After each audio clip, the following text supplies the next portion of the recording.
believe here at Women in Finance that it's very important to involve everyone in the sector to affect real change, whether it's male or female employees, middle or senior management, or the executives. CEOs in particular play a very crucial role, as they are the ones who can implement change, they can set a strategic vision and DEI goals, they can inspire people in their own organization and their own peers across the industry.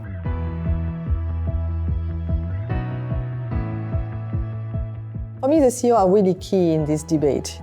They are key because they are really the one bringing the tone at the top, bringing the priorities of the company, eventually role modeling. And so if we really want to see the agenda of gender parity, but also diversity in general progressing, that has to come from the top.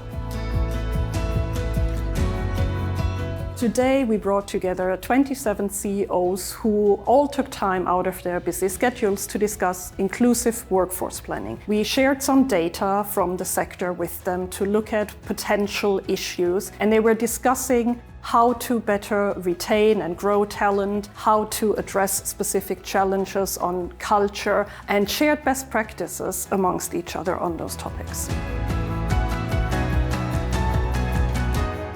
So I think this session was extremely valuable, being able to share with our peers in the finance industry, hear how they are doing.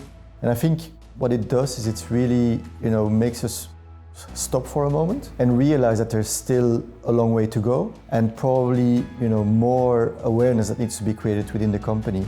And you only get that from these exchanges. So that's what's really extremely valuable in this meeting today.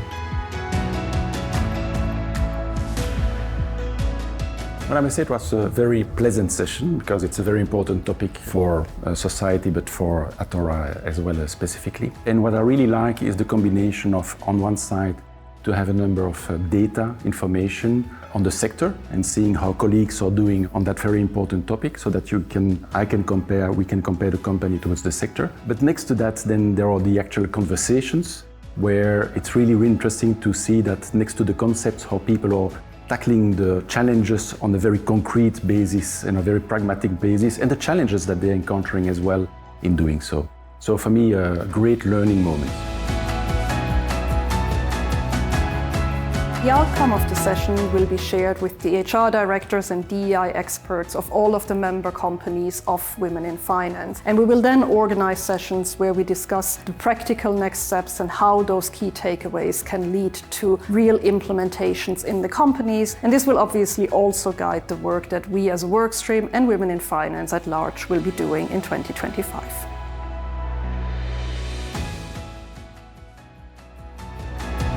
So Women in Finance is an extremely important sector initiative because not only does it help create networks of women leaders, but it also strengthens the community of allies in the industry. And that's extremely important because, as we all know, the glass ceiling is still there. It's not completely shattered yet. And why do we need to shatter it? Clearly because more diversity improves decision-making, improves innovation, and actually contributes to a more equal society. And that's why Triodos Bank has been a supporter of Women in Finance and wants to continue supporting it in the future.